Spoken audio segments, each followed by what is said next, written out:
Veni Sancte Spiritus, repletuorum corda fidelium, et tui amoris in eis inge ascende. Emitti Spiritu tuum et creabuntur, et renovabis faciem terre. Oremus. Deus, qui corda fidelium Sancti Spiritus illustratione doquisti, da nobis in eodem Spiritu recta sapere, et de eius semper consolatione gaudere. Per Christum Dominum nostrum. Amém. Com essa pequena oração, eu gostaria de iniciar esse nosso especial a respeito de demônios, possessos e coisas do tipo, certo? O Sr. Hernani entrou em contato comigo muito gentilmente e me pediu, me requisitou esta série a respeito de demônios. Parece que o assunto agradou, pelo visto, né? Eu fico lisonjeado que vocês tenham gostado do assunto e parece que vocês também vão com a minha cara, parece que vocês gostam de mim e nós vamos fazer esta série de episódios a respeito desta realidade espiritual que nos cerca. Muitas pessoas consideram que os demônios são manifestações psíquicas, que são uma manifestação cultural, como se a coisa tivesse sido superada por causa da modernidade. Mas eu imagino que, como bons espectadores do Nova Vertente, a maior parte de vocês esteja bem ciente de que é só as massas que acreditam nisso de verdade. É só o discurso que é vendido para as massas que nos quer colocar dentro de uma terrestrialidade de todas as coisas, de uma mundanização da vida, de um mero materialismo, para não nos deixar sair nesse mundo de desejos e de busca apenas pelos desejos carnais. Quando você vai ver, por exemplo, as elites, você vai perceber muito claramente que eles não ignoram essas realidades e que, inclusive, eles gostam muito de se utilizar das, digamos assim, ferramentas que essas realidades espirituais parecem oferecer num primeiro momento. Então vamos lá. Do que exatamente eu estou falando? Eu estou falando de demônios. Quando eu falo de demônios, eu não posso deixar de falar de anjos. Porque anjos e demônios, inicialmente, no princípio, eram a mesma coisa. O que eu quero dizer com isso? Quer dizer que todo anjo era um demônio, todo demônio era um anjo? Não. Nem todo anjo é um demônio, obviamente, senão a gente estava ferrado, senão a gente estava frito. Mas todo demônio já foi um anjo. O que isso quer dizer? Quer dizer o seguinte: quando a gente analisa a questão da existência dos demônios, a gente também tem que se dar conta que essa existência está atrelada à pré-existência dos anjos, ou seja, os anjos precedem os demônios. E quando eu falo a respeito de anjos e demônios, pode parecer que eu estou falando apenas do ponto de vista cristão. É verdade, eu sou coroa católico, não é à toa. Eu vou majoritariamente falar do ponto de vista cristão, porque afinal de contas, não é apenas porque eu assumo este como ponto de vista verdadeiro, e ele mas também porque nós vamos ver também em outras culturas que eles não, nenhuma das culturas que teve uma tradição espiritual que nós possamos identificar ignorou a realidade dos demônios. Houveram culturas que cultuaram os demônios, houveram culturas que identificaram algo de usável nos demônios, e houveram culturas que tentaram explicar a natureza dos demônios de uma forma ou de outra, mas em todas essas culturas há em comum o fato de que a realidade dos demônios não é ignorada. Tá? Acontece que hoje em dia a gente tende a querer explicar os fenômenos de tipo demoníaco, diabólico, dentro de termos científicos. Só que tem um problema nisso. Você não consegue repetir a experiência de uma possessão em laboratório. Você não consegue replicar os efeitos de uma presença demoníaca em um ambiente controlado. Você não consegue medir isso. Você não consegue capturar um demônio. Você não consegue fazer com que um demônio apareça simplesmente porque você quer, entende? Então, sendo o demônio, um demônio, né? Porque não existe apenas um, existem vários, uma realidade espiritual, e sendo ele dotado de inteligência, ele não vai se dobrar aos seus caprichos, aos seus desejos. Se ele quiser se manifestar, ele se manifesta. Se ele achar conveniente se manifestar, ele vai se manifestar. Se ele não achar conveniente se manifestar, ele não vai se manifestar. Agora, uma coisa é certa, uma coisa muito certa, e em todos os tempos da Igreja Católica, em todas as culturas, em praticamente todas as tradições espirituais que eu já estudei, concorda-se em uma coisa: existem mais anjos e demônios do que pessoas na Terra. Existem mais dessas entidades espirituais inteligentes do que pessoas. Então, muitas vezes você vai ver entre místicos medievais, santos e assim por diante, a mesma afirmação permeando muitas dessas falas quando se fala a respeito de demônios e o quanto eles estão por aí. É o fato de que se nós pudéssemos ver eles, se nós tivéssemos a capacidade de ver os demônios, nós ficaríamos apavorados, porque eles pareceriam como um enxame de moscas pairando sobre as nossas cabeças, nos céus, onde quer que nós estejamos. Ou seja, não se assustem quando eu digo que os demônios estão ao seu redor, estão ao meu redor agora, estão ao redor de quase todo mundo. Existem alguns lugares em que eles não estão. Pode ser que em alguns locais tenha mais presença angélica que presença demoníaca, né? Até porque a presença angélica ela deve ser convidada. Já a presença demoníaca ela é mal educada, ela vem sem convite, ela vem pra te encher o saco mesmo. É isso que eles querem ferrar com a tua vida, eles querem desgraçar a tua alma, querem te levar pro inferno, é isso que eles querem fazer, tá? Então vamos dar uma estruturada nesse nosso primeiro episódio para tentar entender o que é um demônio, sabe? Ou diferenciar um demônio de outras coisas que não são exatamente demoníacas, mas que parecem. Primeiro de tudo, a gente tem que fazer a distinção entre 3 fenômenos distintos. Tá? Nós temos o psiquismo, ou seja, nós temos certas experiências que se passam dentro da nossa psique e que parecem muito vívidas, mas não são. Por exemplo, quando uma pessoa toma uma substância alucinógena ou quando ela sonha, tudo aquilo está se passando dentro da psique dela, não necessariamente aquilo é causado desde fora por um demônio. Segundo tipo de fenômeno que eu vou me referir são os assim chamados resíduos psíquicos, né? Ou psiquismo residual, isso é uma coisa que existe, e geralmente esse tipo de coisa é tomado como fantasma ou como espírito alma penada e assim por diante.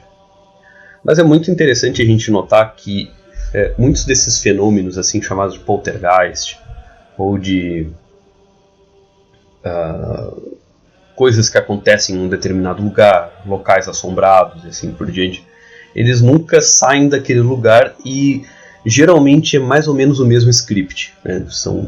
São fenômenos temáticos, né? Eles não fazem outros tipos de coisa a não ser um certo roteiro, como se fosse uma programação, como se fosse uma gravação. Isso é assim porque o psiquismo do ser humano ele é imaterial, embora não seja exatamente espiritual. E ele pode ficar num lugar a depender do quanta carga emocional houve naquilo ali, certo? E também eu quero me referir aos fenômenos de tipo propriamente demoníaco-diabólicos, certo? Qual desses é o mais comum? Sem sombra de dúvida, as experiências psíquicas relacionadas ao sono são extremamente comuns. As experiências demoníaco-diabólicas não são tão incomuns assim. Tá? Na verdade, é muito provável que todo mundo que está escutando esse episódio aqui já tenha tido alguma experiência desse tipo hoje. Mas não é uma coisa assim como se fosse... então quer dizer que agora eu estou possuído. Quer dizer que tem demônio aqui me enchendo o saco toda hora e assim por diante. Olha, isso não quer dizer que você está necessariamente possuído. Agora, que sempre tem algum demônio querendo te encher o saco, a depender do tipo de vida que você leva, isso sim.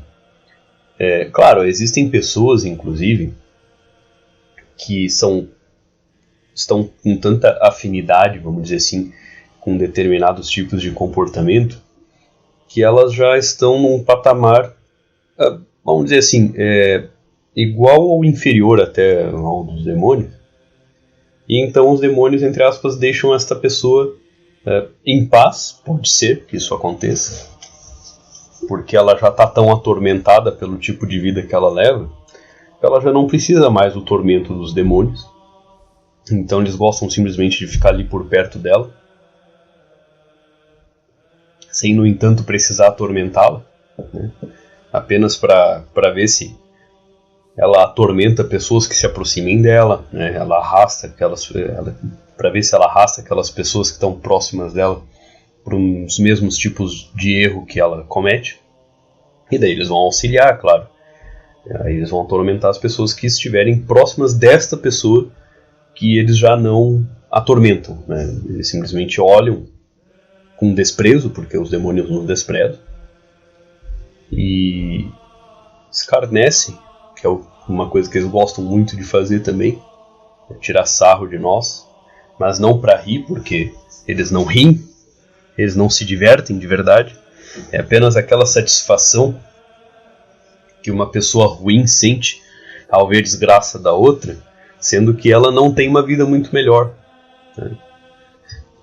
Então, vamos dizer assim, aquele dito de que desgraça atrai desgraça tem um certo fundamento, né? Pessoas desgraçadas atraem desgraça para si e para os outros, né?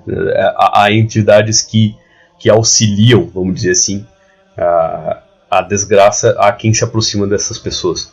Então, antigamente, se dizia que tal pessoa era uma pessoa amaldiçoada, que era uma pessoa que tinha mal olhado e assim por diante.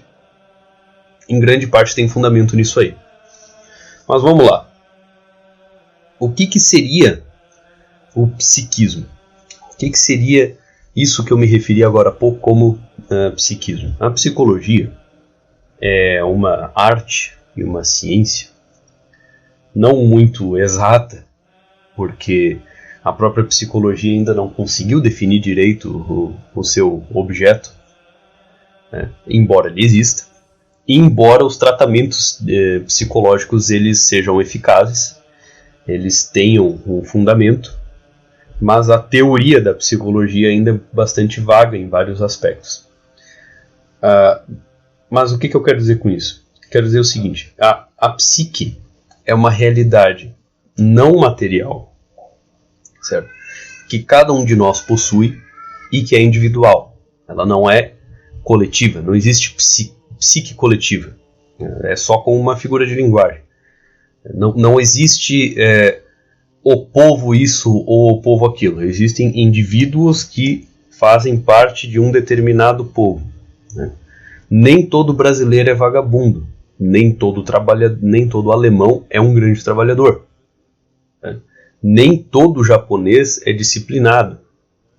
E assim por diante. Nós podemos encontrar mais pessoas de um determinado tipo dentro de uma cultura. O que não quer dizer que todas as pessoas daquela cultura vão ser daquele tipo. Então, assim, não existe isto de uma psique coletiva. Tá? Não existe inconsciente coletivo.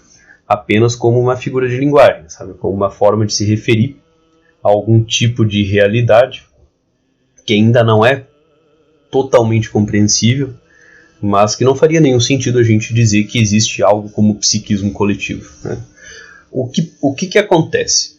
O mundo psíquico de cada um é um mundo à parte, é um mundo imenso. Cada um de nós, dentro da nossa psique, tem memórias, impressões, e isso, para o mundo do nosso pensamento, do nosso raciocínio, é do tamanho do mundo que a gente vive, ou até maior. E acontece que muitas das coisas que acontecem dentro da psique, em princípio, quando a gente está num estado de vigília, quando a gente está desperto, a gente não vive elas como se fosse o próprio mundo. A gente vive elas como, vamos dizer, o espaço onde se passam os nossos pensamentos e onde a gente vive as nossas emoções, os nossos sentimentos. Né? As emoções e sentimentos, elas não têm realidade física, material para fora de nós, mas elas têm uma realidade dentro de nós, e esse dentro é a nossa psique. Tá? Mas o que acontece quando nós não estamos em um estado desperto de vigília? Pode ser por ação de hipnose, pode ser por ação de substâncias alucinógenas, pode ser por sono, seja ele induzido ou natural. E a gente começa a viver determinadas experiências que a gente jura que são experiências de tipo espiritual. A gente jura que são experiências de tipo transcendental. E a gente vê coisas e assim por diante. Né? E não são. Realmente não são. São coisas que se passam dentro da psique. Então, muitas vezes o pessoal pergunta: coroa, eu sonhei com tal coisa, o que isso pode ser? Na maior parte das vezes eu digo assim, 9,9 de 10 vezes é pura e simplesmente você vivendo os aspectos que você tem dentro da sua psique. E tudo que acontece dentro da psique é simbólico. Então, a consciência humana, ela opera por símbolos, ela opera por determinados códigos. E dentro da psique, esses símbolos eles estão ali dentro de uma espécie de reino, ordenados, a depender do tipo de vida que você leva. Né? E quando você tem esse tipo de experiência, o que você está experienciando é o seu mundo psíquico. E ali tem muita coisa. Ali é tipo uma caixa onde você joga tudo. Sabe? Não há critério porque você enfia dentro do teu psiquismo. É o que você vive e a tua psique vai elaborando as tuas experiências e transformando elas em símbolos, em, como diria Aristóteles, fantasmas, mas não é fantasma no sentido de alma penada, são apenas imagens mentais. E elas ficam ali dentro da sua psique. Então, nas experiências psicodélicas e alucinógenas, não passam de mergulhos dentro da sua psique. Né? E a sua psique ela é moldável como se fosse a água. Né? Ela é moldável pelas suas experiências. Então, não tem muito a se dizer assim, sobre o seu mundo psíquico. Então, basicamente, toda vez que você tem algum tipo de alucinação, por conta de algum estado alterado de consciência induzida, não tem nada a ver com demônio, não tem nada a ver com anjo, não tem nada a ver com nada disso aí, é só o seu mundo psíquico. Né? Não há nada de extraordinário nisso, embora existam algumas seitas que se aproveitam desse tipo de experiência psicodélica para se dizer muito místicas e não são místicas com ninguém. Mas atenção, tem uma outra coisa, que são rituais, que são claramente para chamar algum tipo de entidade, que se utilizam de substâncias psicotrópicas para induzir esse estado de transe e essas entidades tomarem conta da pessoa que tomou a substância. Aí é outra história, aí não é psiquismo. Aí é tipo uma espécie de possessão permitida, ou possessão induzida, inclusive. O demônio gosta muito disso. O demônio adora possessão induzida. Né? E eles vêm, eles fazem uma série de fenômenos espetaculares. Eles dizem que são isso ou aquilo, assim ou assado. Tudo mentira. Né? Eles mentem precisamente para induzir a adoração, porque eles gostam muito de ser adorados. Né? Eles gostam desse escárnio de serem adorados. E, enfim, você vai ver muitos cultos em torno desse tipo de prática. O segundo tipo de fenômeno que eu me referi são os fenômenos de resíduos psíquicos, na verdade. O que seriam resíduos psíquicos? Muito bem, falei de psiquismo, né? Falei de psique. E tudo aquilo que acontece na psique, vamos dizer assim, a depender do tipo de experiência que você tem no lugar, a depender do tipo de emoções que você deixa no lugar durante muito tempo, pode ser o seu quarto, pode ser um escritório, pode ser um local de trabalho, pode ser um mesmo local onde você fez alguma coisa, ou um local em que aconteceu alguma coisa que teve uma descarga emocional muito grande. E a depender do tamanho da tua psique, porque há psiques grandes e psiques menores, pode gerar o que se chama de resíduo psíquico, né? Ou psiquismo residual. O que é isso? Isso, vamos dizer, são emanações da sua psique que ficam impressas em um lugar, que ficam atreladas àquele lugar, e que, dentro de determinadas condições, pode ser a presença de uma pessoa. E essa presença não precisa ser necessariamente de corpo presente. Vamos supor, você deixa uma câmera ali gravando, você está projetando a sua psique sobre aquele lugar, certo? E isso é perfeitamente possível. Não há nada de extraordinário nisso. E vamos dizer, a sua psique, dadas determinadas condições, ela acaba meio que emprestando algo da sua energia, algo do seu próprio psiquismo, para que aquele resíduo se manifeste. Para que aquele resíduo, então, saia da dormência e alguma coisa aconteça relacionada a ele. Pode ser um murmúrio, eu ouvi vozes. Resíduo psíquico pode muito bem ser. Coisas se mexem, um quadro caiu do lugar. Mas nada muito elaborado, sabe? Raramente acontecem coisas muito espetaculares. Pode ser que caiam coisas do lugar, pode ser coisas... O mais espetacular é isso, sabe? Alguma coisa se mexendo. Isso pode muitas vezes ser resíduo psíquico. Histórias de lugares assombrados em que aparecem figuras fazendo determinadas coisas. Você vai geralmente ver que é mais ou menos sempre a mesma coisa. E parece ser uma alma penada, uma pessoa morta, um espírito, e assim por diante. Não é espírito. Você vai ver que geralmente falam as mesmas coisas, falam a respeito de si mesmo, mas não há uma consciência por trás daquilo ali. Aquilo ali não passa de um resíduo, é como se fosse um quadro, como se fosse uma foto. Só que é uma foto que se mexe e fala geralmente as mesmas coisas. Uma foto, ela captura um momento, certo? Um resíduo psíquico é literalmente um momento que ficou impresso naquele lugar. Ok?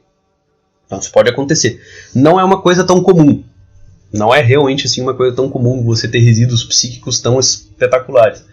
Mas certamente você já deve ter tido algum tipo de experiência em que você estava fora de um recinto, vamos dizer, fora de um prédio, de um lugar, e você estava ok, você estava andando na rua, estava ok, estava assim, normal. Aí quando entrou naquele lugar, sem nenhum motivo, sem nenhuma explicação, você ficou em um determinado estado de espírito, um certo estado emocional, sabe? Um lugar pesado, parece que, puxa vida, ninguém nunca tá bem lá dentro, aí o pessoal sai de lá e fica melhor. Ou, vamos dizer, muitas vezes pode ser a experiência que você tem na sua casa, sabe? Todo mundo briga ali dentro, ninguém nunca se dá bem ali, sabe? E quando vê, é porque isso já aconteceu ali tantas vezes. É porque há tanto resíduo psíquico a respeito do mesmo sentimento, da mesma emoção, da mesma experiência naquele lugar, que mesmo você esteja super bem, aí você chega ali, aquele teu bem-estar vai embora, some. Parece que a coisa, tipo um balão que desincha, e aquele ânimo todo que você tinha fora da sua casa, aí que chega na sua casa, desânimo. O resíduo psíquico ele pode muito bem fazer isso, e muitas vezes você vai ver muitos relatos de pessoas que visitaram manicômios que foram abandonados, prisões abandonadas, e elas vão relatar experiências semelhantes. E às vezes elas nem sabem que esses lugares foram esse tipo de instituição, né? Agora vamos para o terceiro tipo de fenômeno, que seriam os fenômenos relacionados a demônios propriamente ditos. Então, como é que a gente identifica quando é que é um resíduo psíquico, quando é que é basicamente você tendo uma experiência psíquica alucinógena, ou quando é um demônio? O demônio ele sempre vem de forma inadvertida, certo? E não tem lugar. Pode ser qualquer lugar. Pode ser até a igreja. Tô aqui na igreja, tô livre de demônio. Tá nada. Muitas missas elas são povoadas de demônios, certo? É muito comum, inclusive, isso. Você vê pessoas que parecem realmente atormentadas ali dentro da celebração, porque elas estão sendo atormentadas por demônios. Os demônios estão tentando atrapalhar a celebração. E existem lugares que são verdadeiros chamarizes de demônios. Então, sim, embora não tenha lugar, ele pode te encher o saco em qualquer lugar. Há lugares em que há mais e há lugares em que há menos. Outra coisa, quando você percebe que você está no mesmo lugar, ou você está na rua, está no meio do mato, ou coisa do gênero, e de repente um determinado estado emocional vem e te aflige sem razão aparente, não tem porquê eu estar triste desse jeito, não tem porquê eu ter lembrado tal coisa, você pode ter certeza que você está sofrendo um ataque, você está sofrendo um assédio de um demônio. Porque isso é uma coisa, tá? Existem sinais de que um demônio está te enchendo o saco. Esse é um dos primeiros sinais. Ele te coloca algum tipo de pensamento sobre algum assunto que você não estava nem prestando atenção. Você não estava pensando naquilo ali. Isso é um sinal. Outro sinal de presença demoníaca é a respeito do sentimento geral das pessoas ali naquele local a respeito de assuntos sagrados, sabe? Assuntos sagrados. Chega ali uma pessoa e fala, não sei o que, Jesus Cristo, daqui a pouco alguém fica bem desconfortável.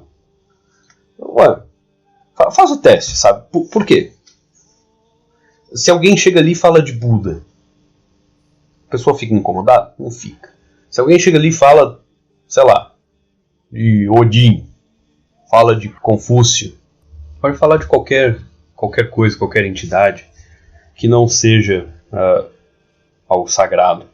E daí você percebe claramente que há uma diferença do trato das pessoas ali.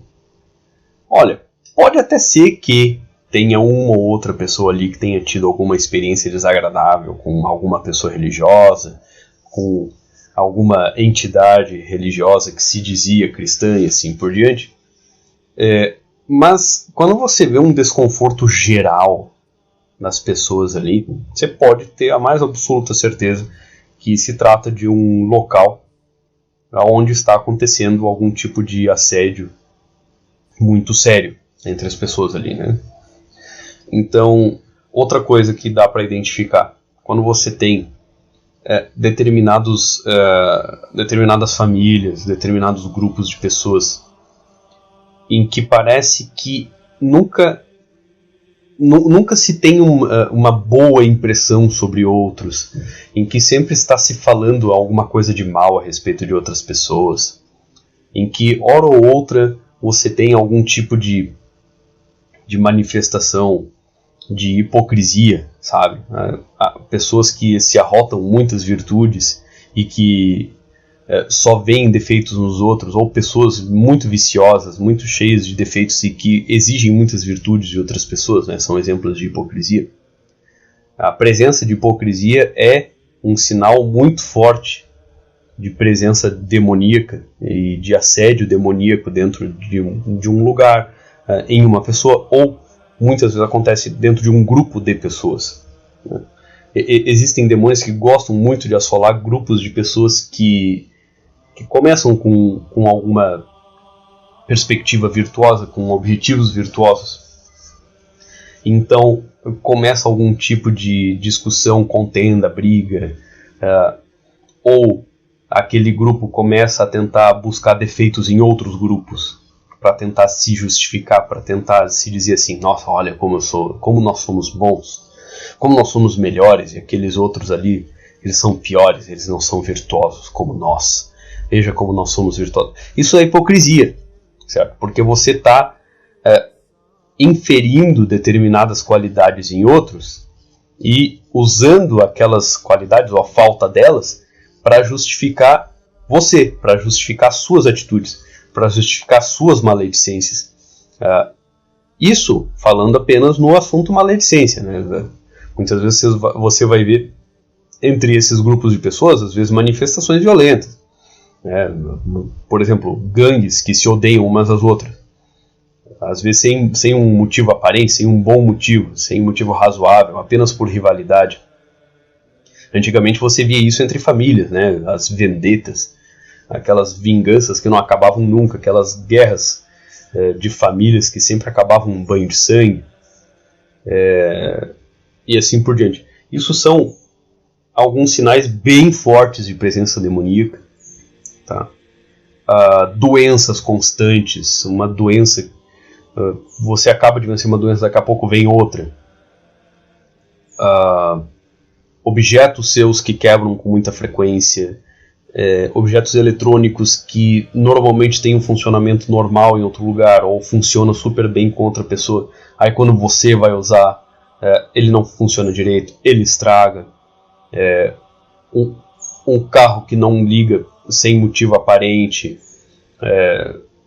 coisas que quebram, copos que não deveriam ter caído da mesa e no entanto eles caem. Geralmente animais evitam lugares que estão infestados de demônios, né? Por exemplo, gatos não gostam de entrar. Gato é um bom sinal, né?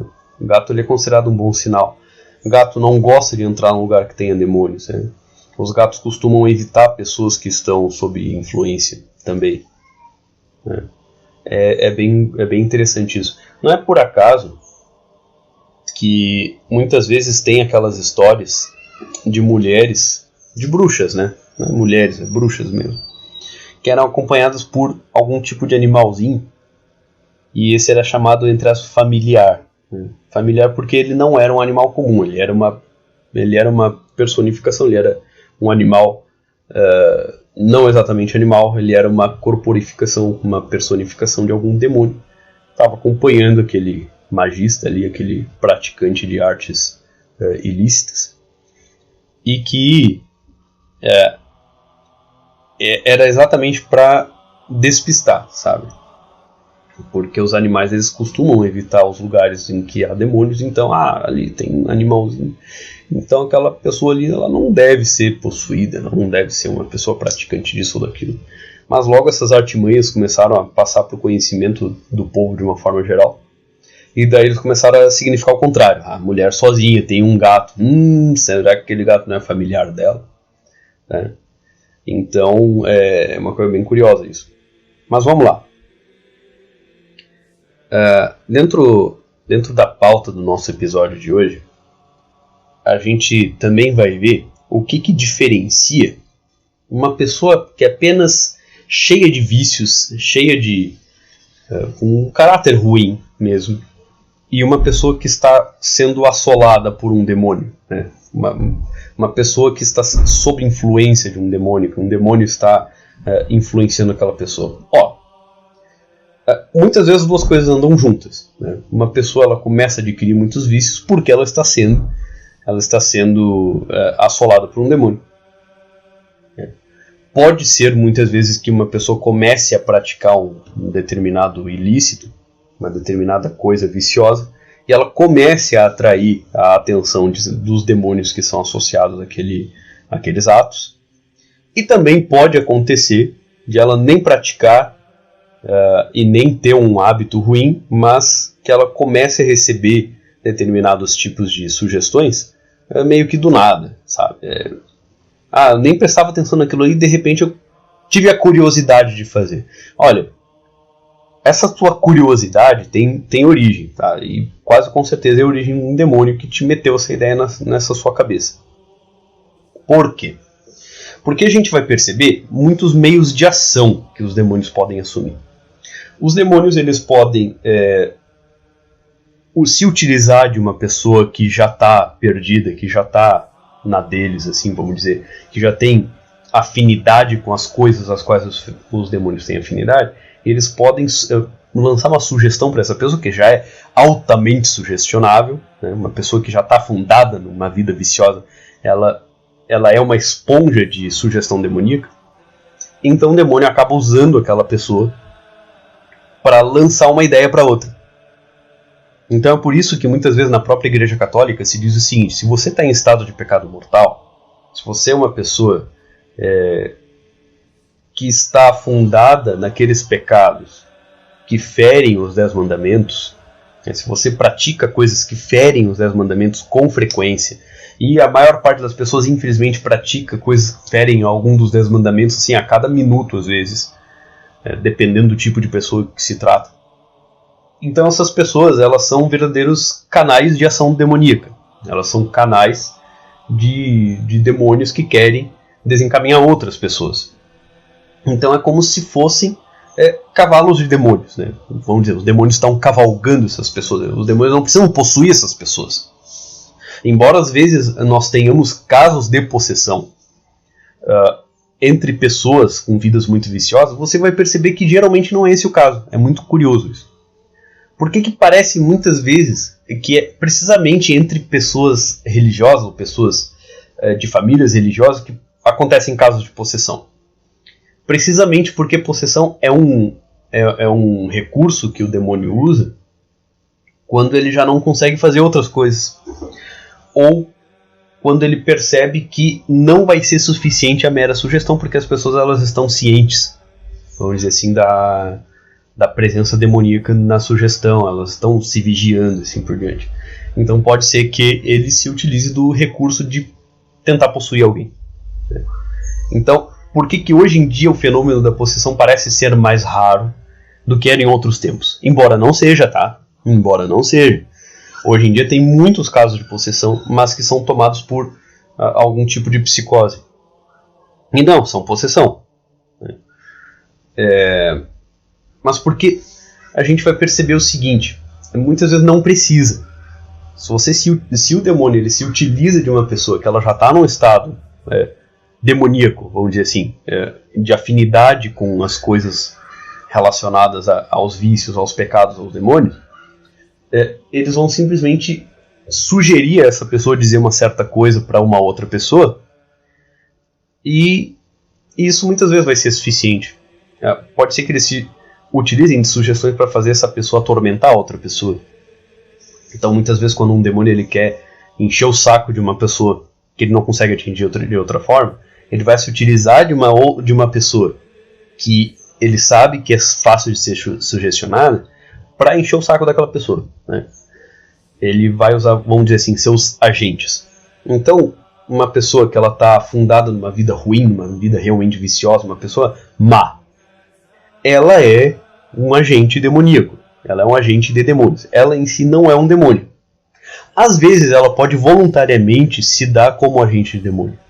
Isso é outra coisa, é outra história, né? Pessoas cultistas que seguem determinadas seitas, elas se colocam como agentes dos demônios de forma voluntária. Eles são uns trouxas, obviamente, né? Porque eles já estavam sendo. Não é porque eles são voluntários naquilo ali que a coisa vai ser mais ou menos eficaz. Só quer dizer que elas vão ter muito mais culpa perante Deus por se colocarem voluntariamente. Pelo menos no caso dos viciados, das pessoas más, em que não se colocam de forma voluntária a serviço do demônio, pelo menos elas não têm essa culpa. Elas não têm essa culpa de se colocarem de forma voluntária, mas tem idiota que se coloca de forma voluntária. Desculpa dizer, idiota. Aí o que acontece? Vamos supor assim, tem um cara que tá te enchendo o saco por nada, sabe? Você não provocou ele, você não tava enchendo o saco dele, você não tem nada contra ele, e ele começa a te incomodar, ele começa a te perseguir, ele começa a inventar coisas a seu respeito. O que provavelmente está acontecendo? Ele está recebendo sugestão de algum demônio para te incomodar, para te atormentar. Então os demônios, eles nos atormentam, eles nos tentam causar malefícios através de outras pessoas. Esse é um meio até bastante comum, né, essa da sugestão de um demônio para tentar fazer com que uma pessoa espalhe o mal. Afinal de contas, ela já tem tanta culpa no cartório, né? O que custa eu dar uma sugestão ali? Ela vai concordar igual e ela vai fazer o que eu quero, e ela vai aumentar o grau de maldade que existe dentro de um grupo ou dentro do coração de uma pessoa que eu estou tentando, né? Isso é na cabeça do demônio. Eu estou tentando aquele indivíduo ali, e eu vou tentar de muitas formas. Pode ser através de hostilidade gratuita de muitas pessoas ao teu redor. Elas começam a ser muito ruins contigo, começam a ser grosseiras com você sem motivo aparente. Aí você pode ter certeza que você também está sob algum tipo de ação demoníaca para te desestabilizar, certo? Então a gente vai perceber assim, uma pessoa, ela não precisa estar endemoniada para estar sob a ação de um demônio, certo? Então o demônio, ele gosta muito de usar pessoas que já têm um caráter ruim, que já têm um caráter duvidoso, que já praticaram muitas vezes coisas de caráter duvidoso, que falam coisas que não são edificantes, que não ajudam em nada as outras pessoas a serem pessoas melhores, a possuírem mais virtudes. Ao passo que ele vai ao máximo possível tentar incomodar pessoas que estão levando outras pessoas por caminho da virtude. Ele vai ao máximo tentar fazer com que aquela pessoa desista da ideia dela, com que ela se demova da ideia de ser, afinal de contas, alguém que promove as virtudes, o cultivo das virtudes, a virtude em outras pessoas. Então é muito comum isso, você vai perceber. Aqui no Brasil é uma coisa muito, muito, muito comum, porque o Brasil está basicamente sentado em cima de um rito. Ele está sentado em cima de algum ritual propiciatório. Porque no Brasil a coisa é muito difundida. O pessoal gosta de dizer assim, não, eu não conheço nenhum lugar assim, eu nunca fiz isso aí. Mas você pode ter certeza que alguém na tua família já fez. Alguém na tua família já recorreu a esse tipo de recurso, embora nunca tenha te dito, embora nunca vá admitir. Mas, se essa pessoa for sincera, ela vai te dizer assim, não, então eu conheço um lugar que... eu nunca fui lá, mas eu conheço um lugar. Mentira, já foi sim. Quando as pessoas elas recorrem a esse tipo de recurso, elas têm vergonha, elas não vão sair contando, cara, eu fiz uma operação lá com um ritualista, você não sabe, mas esse carro novo aí que eu tenho, tem motivo, eu fui ajudado. A pessoa ela não vai dizer isso aí, porque é vergonhoso. Geralmente ela vai dizer, não, foi com o meu trabalho, foi com o meu dinheiro, não sei o que. Mas aí você vai notar que aquela pessoa, isso aí geralmente o pessoal é assim. É um tipo de pessoa muito materialista. É um tipo de pessoa que ela se julga muito pelo que ela possui e não pelo que ela é, mas sim pelo que ela conseguiu. Não, veja bem, as pessoas me invejam pelo que eu tenho. Elas me invejam pela minha fama. Elas me invejam porque eu consegui isso, eu consegui aquilo outro, eu sou famoso aqui, eu sou famoso ali, eu tenho não sei quanto dinheiro, eu tenho não sei quantos clientes, não sei o que. Então essa pessoa ela tende a querer se justificar nas coisas que ela tem, ou entre aspas, que ela conquistou, que ela possui, e não pelo que ela é, e não pelo quanto as pessoas ao redor dela se tornaram pessoas melhores, certo? ela não se justifica nas virtudes, ela se justifica no que ela possui. Isso geralmente é um sinal bem forte que essa pessoa pratica esse tipo de coisa sim. Tá? Talvez não de forma costumeira, talvez não de forma contumaz, frequente, sei lá, uma vez por mês ela vai lá, mas pode ser que uma vez a cada 5 meses ela vá lá, pode ser que uma vez por ano ela vá lá para meio que dar uma renovada nessa vida próspera que ela tem. Mas aí você vai notar que ela tem uma vida realmente estranha, sabe? Ela não tem relacionamentos duradouros, as pessoas ao redor dela costumam ser meio desgraçadas da cabeça. Se ela tem filhos, esses filhos aí estão bem esquisitos, sabe? Você percebe que eles são obviamente atormentados, que por algum motivo eles parecem não gostar daquela pessoa. Se aquela pessoa tem irmãos, geralmente aqueles irmãos se afastaram dela. Então assim, você vai perceber que pessoas boas tendem a se afastar daquela pessoa ali. Que pessoas ruins começam a frequentar o convívio daquela pessoa. E que geralmente querem alguma coisa dela, vão em busca de algum favor. Então ela começa a virar um vetor desse tipo de vida, sabe? Sem nem perceber. E você vai perceber que quanto mais a pessoa ela recorre a esse tipo de recurso, pior ela vai ficando em caráter, sabe? Cada vez mais ela vai ficando com mais vícios, ela vai ficando mais grosseira, ela vai ficando mais bestial mesmo. Parece que os desejos físicos começam a ser cada vez mais difíceis de resistir. Parece que a tentação de cometer maledicência, de muitas vezes cometer um mal ativo com relação a outras pessoas, ameaçar os outros, como se fosse um gangster, sabe? Como se realmente fosse uma pessoa muito perigosa, começa a acontecer com muito mais frequência, né? Então, muitas vezes as pessoas são assoladas por demônios, elas acabam sendo assoladas porque elas procuraram. Elas podem ser assoladas porque elas estiveram muito tempo no convívio de uma pessoa que era assolada, ou que era um chamariz de demônio, ou que era um agente de demônio. E por tabela a pessoa começa a ser assolada. Existe também uma realidade que eu acho que praticamente todo mundo no Brasil possui, que é um negócio chamado jugo hereditário. O jugo hereditário é uma coisa que pode atingir uma pessoa caso um antepassado dela, pode ser um antepassado próximo, como pai, avô, bisavô, pode ser muito distante. Às vezes você tem linhagens de muito tempo que estão sob jugo hereditário. Antepassado que tenha cometido um determinado tipo de pecado mortal de maneira frequente, de maneira contumaz, não tenha se arrependido disso e tenha tido uma vida marcada por aquele tipo de ato. Então, vamos supor assim, a gente vai ver que tem demônios que são associados aos pecados mortais, aos pecados realmente graves, que ferem o decálogo, que ferem os 10 mandamentos. Então a gente vai ver, por exemplo, casos de famílias em que muitas vezes pode ser aparentemente coincidência, mas todo homem morre de forma violenta. Todo homem daquela família morre de forma violenta. Pode ser de tiro, pode ser de briga, pode ser por causa de acidente.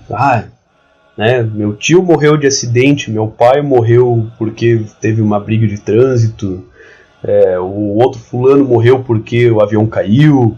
E aí você sempre vai ver que são mortes violentas. E geralmente são os homens que têm uma morte violenta.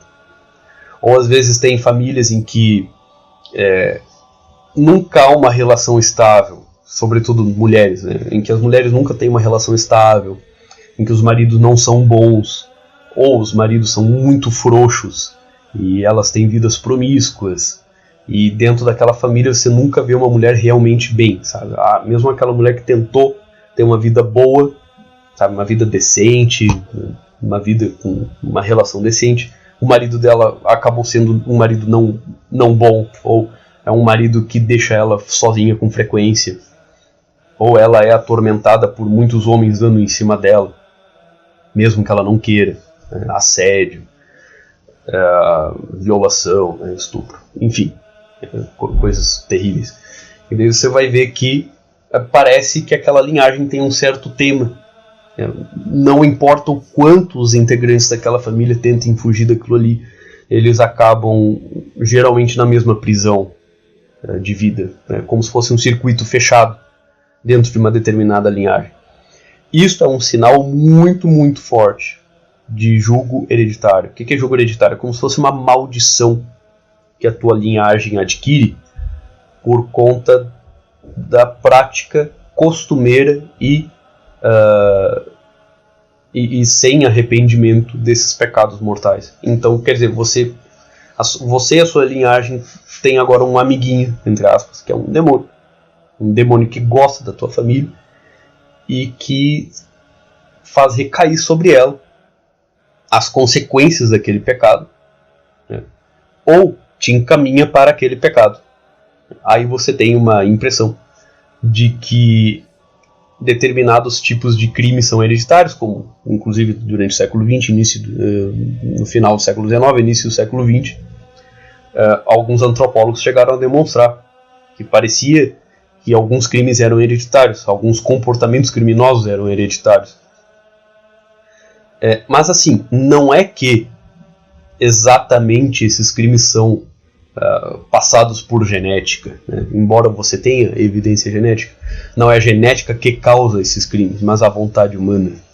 A vontade humana, ela é soberana. Então, assim, você pode ter tido 5 gerações de incendiários na tua linhagem.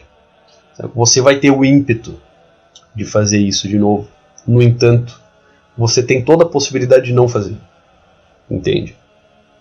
Então, acontece o seguinte, como a maior parte das pessoas ela não tem vida espiritual, ela está num nível puramente animal, inexoravelmente, se ela não tem vida espiritual, se ela não procura a virtude, se ela não procura as coisas divinas, se ela não procura se melhorar, transcender a sua condição atual, realmente santificar-se, ela inescapavelmente vai acabar caindo dentro dos ditames do jugo hereditário. E o jugo hereditário é uma condição realmente terrível, sabe? Que acaba atingindo a pessoa de uma forma ou de outra. Não importa o quanto ela fuja. Certo? Por exemplo, eu conheci o caso de uma linhagem em que todo mundo fica louco. Todo mundo, de alguma forma, perde a mente. Perde as faculdades mentais dentro daquela linhagem. Pode ser por AVC, pode ser por Alzheimer, pode ser por pancada na cabeça, pode ser por câncer no cérebro, muitas formas diferentes. Pode ser porque estava numa mesa de operação e daí ficou sem oxigênio durante algum tempo e daí pá, né? Acabou tendo o cérebro comprometido. Então você vai perceber que, embora de formas diferentes, o desfecho da vida daquela pessoa faz mais ou menos o mesmo. Ela teve mais ou menos o mesmo destino do que várias outras pessoas dentro da linhagem dela. E aquilo costuma atingir mais ou menos todo mundo. Isso é jugo hereditário, causado por algum tipo de pecado que se deu na mente, no campo mental, por consequência de ideias e assim por diante. É uma loucura hereditária. E a gente vai perceber que não é necessariamente um mesmo tipo de doença, mas são males de natureza, cujos efeitos têm uma natureza igual ou semelhante. Né? No caso aí, perda das faculdades mentais, seja por Alzheimer, demência, AVC e assim por diante. Há linhagens em que determinados tipos de atos irredentos, né, que não houve arrependimento, levam, por exemplo, a membros da família morrerem antes de tal idade. Pode ser por quaisquer motivo. Né? Puxa vida, praticamente todo mundo dentro da família XY morre antes dos 40 anos. Então é difícil a pessoa que passa de 40 anos naquela família. E se passa com uma condição realmente complicada. Então tem essas coisas, sabe?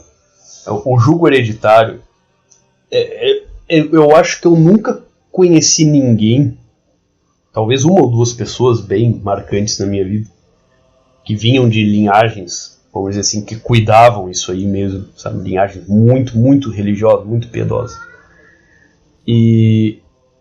Mas tirando essas pessoas, eu nunca conheci nenhuma outra que não estivesse dentro de um jugo hereditário. Certo? Porque o Brasil é um país muito relaxado com relação à vida espiritual.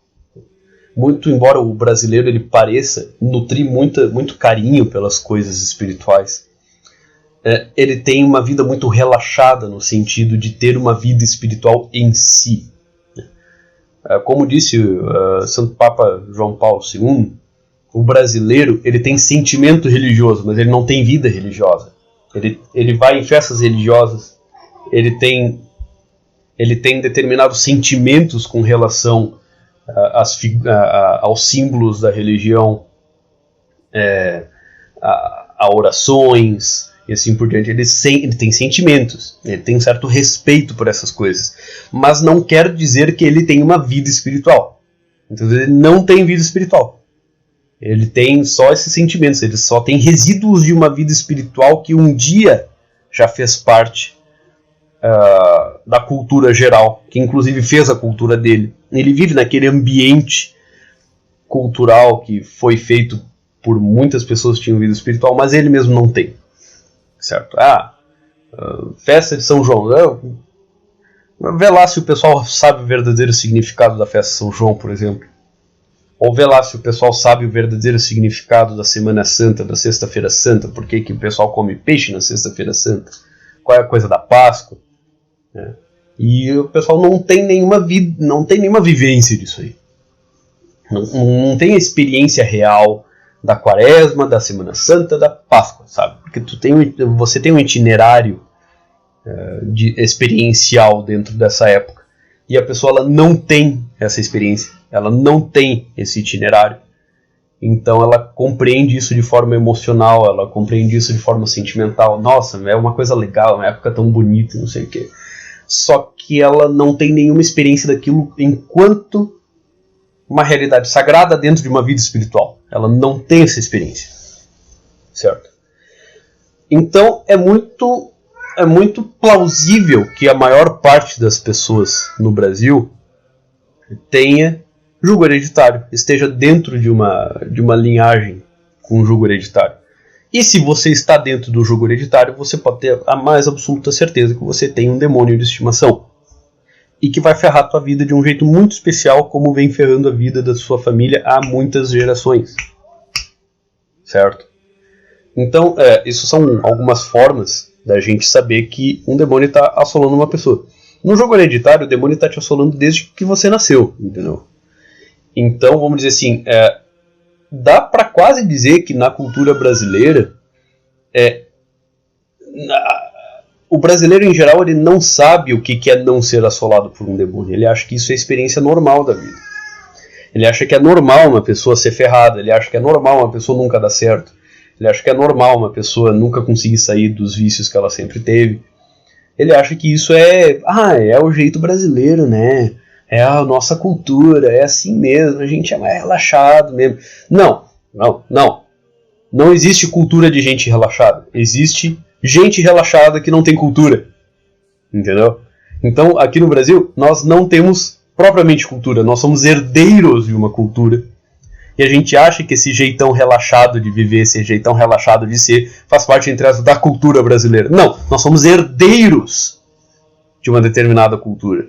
Mas nós mesmos, por sermos relaxados, por não termos vida espiritual, por a gente não olhar para essas coisas que, afinal, nos legaram isto aqui que a gente chama de cultura, então nós não possuímos, nós não somos produtores de cultura. Nós somos herdeiros de uma cultura e que está morrendo aos poucos e que a gente não faz a menor ideia de onde veio, muitas vezes. A gente não faz a menor ideia de como continuar a cultivá-la.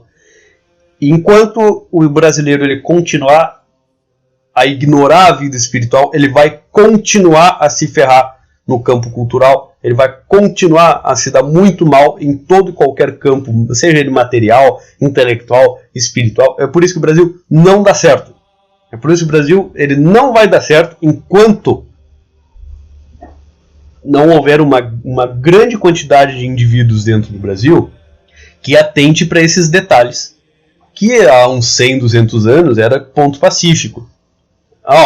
Jogo hereditário, você está sendo assolado por um demônio. Hoje em dia não, você dá risada dessas coisas. No entanto, a sua vida nunca dá certo, sabe? Às vezes não importa quando você trabalha. Não é estranho isso? Pois é. E no entanto você vive, cara. E no entanto você continua vivendo nesse tipo de vida em que tudo parece perfeitamente plausível, tudo parece perfeitamente razoável, mas só parece. Aí você percebe que a sua vida, ela só faz sentido quando você, vamos dizer assim, você está mergulhado nela. Mas quando você tenta perceber para onde é que ela está indo, quando você tenta perceber quais são os rumos que ela está tomando, quando você tenta perceber um sentido dentro dessa sua vida, você percebe que não tem. Parece que a coisa é meio caótica e que você faz planos em cima de planos, e esses planos nunca dão certo, esses planos nunca vão adiante, sempre parece ter algum impedimento, você quase sempre encontra alguma coisa que não deu muito certo ali, mas quando você olha direitinho para dentro dessa história, parece que não faz muito sentido as coisas terem dado errado, haja em vista que você tinha todo o estado de espírito correto, você estava entusiasmado, você muitas vezes até tinha já tinha tudo planejado e as coisas começaram a dar de mal a pior. Aconteceu algum problema que demandou que você gastasse aquela sua reserva que você tinha planejado para fazer uma coisa X ou coisa Y. Quantas e quantas vezes não acontece na experiência de ser brasileiro do sujeito ele guardar um certo dinheiro e daqui a pouco ele precisar um conserto emergencial. Ainda bem que eu tinha guardado aquele dinheiro. Cara, deixa eu te dizer, muitas vezes isso pode muito bem ser fruto de um jogo hereditário, pode muito bem, muitas vezes ser fruto de uma obsessão demoníaca que tu está passando na tua vida. E assim, o Brasil, ele padece de uma cultura, uma criptocultura, uma cultura que está por debaixo do modo do brasileiro de ser, que o brasileiro ele tem uma aparência de respeitabilidade, às vezes ele pode até ter uma aparência de não ter uma religião, ele pode ter a aparência de frequentar uma determinada religião, mas eu vou dizer assim, cara, sendo bem sincero, 6, 7 de cada 10 brasileiros já recorreu a algum tipo de bruxariazinha sim, já recorreu a algum tipo de ritual, já recorreu a algum tipo de simpatia, que é muitas vezes resquício desses rituais de bruxaria, já recorreu a algum bruxinho, já recorreu a algum desses que fazem ritos propiciatórios para conseguir um favor, conseguir um emprego, conseguir sair de uma situação difícil, conseguir voltar com a namorada, com o namorado e assim por diante. Cara, o que tem de caso de gente que passa por isso não é brincadeira. Essa semana, inclusive, uma pessoa veio me procurar exatamente com esse tipo de caso. A ex-namorada dele tinha feito um ritual para que ele voltasse para ela e o cara não queria voltar para ela de jeito nenhum, mas ela tinha feito um ritual para desgraçar a vida do sujeito, ele não conseguia ter nada, ele perdia todos os eletrônicos, ele estava com relacionamento em frangalhos por coisas que ele não tinha feito e que acabou se caindo nos ombros dele, e ele acabou descobrindo que ele tinha então uma ex-namorada que não largava dele, que ainda estava super afim dele, e o sujeito estava desesperado. Isso aí foi fruto do quê? De um rito, né? Tem muita gente que acha, não, eu não acredito nessas coisas, essas coisas não vão me atingir, porque eu não acredito nelas.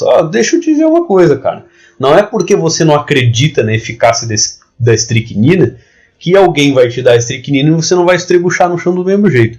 Da mesma forma, uma pessoa que faça um rito propiciatório para te prejudicar, ela vai te prejudicar, você acreditando ou não, você sabendo ou não. Inclusive, veja como esse negócio de acreditar não quer dizer absolutamente nada.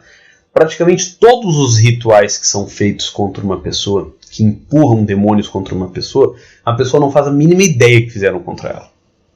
Inclusive o segredo é uma das condições fundamentais para que a coisa dê certo, para que a pessoa nem vá atrás, por exemplo, do objeto foco daquele ritual, sabe? Porque muitos rituais têm objetos foco. Pode ser um chumaço de cabelo, pode ser um pedaço de roupa, pode ser alguma coisa que a pessoa usava, sabe? Isso aí não é segredo para ninguém, quase todo mundo sabe disso de uma forma ou de outra, para você perceber como na cultura brasileira essa cultura de bruxaria muitas vezes está mais entranhada do que a própria religiosidade. Então, assim, é até uma coisa muito estranha você dizer que o brasileiro é um povo sincrético. Isso aí é um academicismo. O que o brasileiro é um povo com um sentimento advindo de uma tradição religiosa da qual ele é herdeiro. Ele não é um propagador, ele é um herdeiro. Alguns brasileiros estão tentando se inserir dentro dessa tradição, graças a Deus. Mas a maior parte é herdeiro, né? Não produz, simplesmente herdou bens que não sabe de onde vem, não reconhece o valor, não reconhece a validade, mas nutre um sentimento de um certo carinho por aquilo ali, embora não viva aquilo, né? E ao mesmo tempo, ele tem toda uma experiência que é regada por um materialismo grosseiro, ao mesmo tempo em que, quando ele está num aperto muito grande, desespero muito grande, ele recorre, estou falando tipicamente, ele recorre a algum tipo de bruxariazinha. Isso acaba desgraçando de tal forma a experiência cotidiana do brasileiro, isso acaba botando por água abaixo toda e qualquer possibilidade de sair do buraco.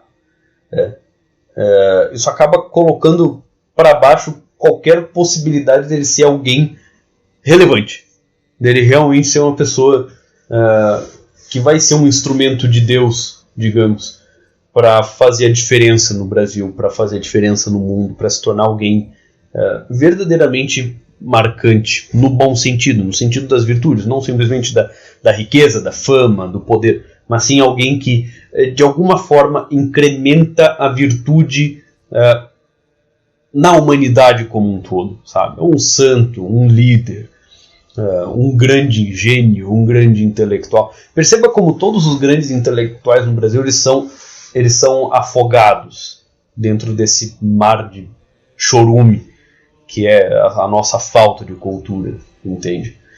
Por que eu estou falando tudo isso? Tudo isso é consequência do relaxamento do brasileiro em relação a essa questão de extrema importância que é o combate espiritual com relação aos demônios. O brasileiro ele tem que se livrar o quanto antes da influência dos demônios, ele tem que se livrar o quanto antes do poder que esse lado demoníaco tem sobre o brasileiro. Não é por acaso que o brasileiro ele se entrega tão facilmente às paixões dele. Não é por acaso que muitos e muitos casos de brasileiros famosos, que poderiam ser até maiores do que são, eles acabaram caindo e dando errado por algum motivo. Você vai ver geralmente algum vício carnal. Você vai ver geralmente ele cai porque ele teve ambição demais em algum momento por uma coisa boba, por uma coisa banal. Ele teve o olho maior que a barriga. Ou ele caiu porque ele teve uma paixão desmedida por uma mulher que no final das contas não prestava, né? E assim por diante. E tudo isso tem a ver com a falta de vida espiritual dessas pessoas, né? Ou uma vida espiritual tacanha, uma vida espiritual grosseira, que é baseada em puro sentimentalismo, né? Aquele negócio de o jogador de futebol faz gol e aponta o dedinho para o céu e faz hang-loose para Deus, né? Com tipo o Ronaldinho Gaúcho fazendo hang-loose para Deus. Você vai dizer que isso aí é um sujeito religioso? Não, ele tem sentimentos religiosos. Ele atribui o sucesso dele uma certa medida a Deus. Isso não está 100% errado. Mas a religiosidade do sujeito meio que termina por ali, né? A vida dele não dá testemunho de uma vida espiritual realmente séria. Então você percebe que a vivência espiritual da pessoa está meramente no campo dos afetos, da afetividade, sabe? Então, eu acho que por hoje seria isso, né? A gente teve essa pequena introdução aí à questão do que é um demônio, o que não é demônio, o que muitas vezes pode ser um fenômeno que as pessoas atribuem a demônios, mas não são exatamente demônios, né? Algumas formas da gente conseguir identificar a ação de um demônio na nossa vida, né? Na vida de outros, como é que muitas vezes os demônios agem na nossa vida por intermédio de outros, como é que nós às vezes podemos ser vetores da ação de demônios. Muitos aqui que estão ouvindo provavelmente são vetores de ação demoníaca, não têm vida espiritual, são pessoas com pouca virtude. Muitos outros aqui estão sendo assolados por pessoas assim. Então nos nossos próximos episódios a respeito dessa série de demônios, nós vamos perceber, nós vamos conhecer como é que a gente pode enfrentar essa situação. Ou seja, eu vou trazer algumas situações, exemplos, né, algumas situações mais comuns em que a pessoa está sendo assolada por um demônio, ela está sendo um vetor de um demônio, ela está sendo incomodada por alguém que é um vetor de demônio, e assim por diante, né? Os assédios que as pessoas sofrem de demônios de uma forma geral. E as formas de enfrentar isso. Tem várias formas. Dependendo da religião que a pessoa tem, dependendo do estilo de vida que a pessoa tem, você vai ter abordagens diferentes, em profundidades diferentes, de modos diferentes. Certo, gente? Eu espero que vocês tenham curtido esse nosso primeiro episódio da série de demonologia, demônios, né? Esse aqui foi bem introdutório mesmo. Talvez quem já conhece o assunto mais a fundo possa ter pensado assim, não, esse cara aí choveu no molhado, foi mais do mesmo. Bom, que bom que você já tem essa noção. Mas eu sei que muita gente que está ouvindo isso aqui não tem muita noção de combate espiritual, não tem muita noção a respeito de demônios, demonologia, as realidades demoníacas, angélicas, psíquicas e assim por diante. E eu acho que seria muito bom, né, a gente conseguir colocar todo o público aí dentro desse conhecimento, até para todo mundo ter uma base comum para os próximos episódios. Certo, gente? Muito obrigado pela atenção. Abraços. Fiquem com Deus. Deus abençoe vocês. E até a próxima. Tchau.